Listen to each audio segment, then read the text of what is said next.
الحمد للہ نحمدہ ونصلی علی رسولہ الکریم اما بعد۔ معزز ناظرین، السلام علیکم ورحمۃ اللہ وبرکاتہ۔ یہ جو ماہ رمضان کا مہینہ چل رہا ہے بہت ہی مبارک اور بابرکت مہینہ ہے۔ اللہ کے نبی علیہ الصلاۃ والسلام نے فرمایا ہے، جو ایمان والا اس مہینے میں ایک نیکی کے ساتھ اللہ کا قرب حاصل کریں یا اس نے ایک فرض نماز ادا کی تو اس سے 70 فرضوں کے برابر اللہ پاک ان کو ثواب عطا فرمائیں گے۔ یہ صبر کا مہینہ ہے، غمخواری کا مہینہ ہے۔ اللہ کے نبی علیہ الصلاۃ والسلام نے فرمایا ہے کہ ماہ رمضان کے روزے کو اللہ نے تم پر فرض کیا ہے، اور خود قرآن مجید میں اللہ پاک نے فرمایا ہے کہ روزے کو فرض کیا ہے، اس سے پہلے امتوں پر بھی روزے فرض کیے تھے، اور اس روزے کا مقصد یہ ہے کہ ہمارے اندر تقوی پیدا ہو، پرہیزگاری پیدا ہو، ہم گناہوں سے بچیں۔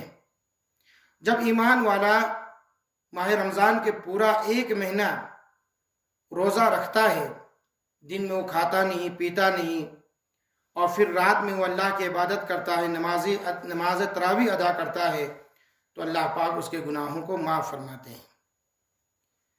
اور یہ مہینہ اس لیے بابرکت ہے کہ اس مبارک مہینے میں اللہ پاک نے قرآن مجید کو نازل فرمایا ہے، اور قرآن مجید کا مقصد ہے انسانیت کی ہدایت، اور اسی قرآن اور حدیث کے ذریعے سے اللہ نے حلال و حرام کو چھانٹ دیا ہے، الگ الگ کر دیا ہے، زندگی گزارنے کے طریقے بدلایا ہے۔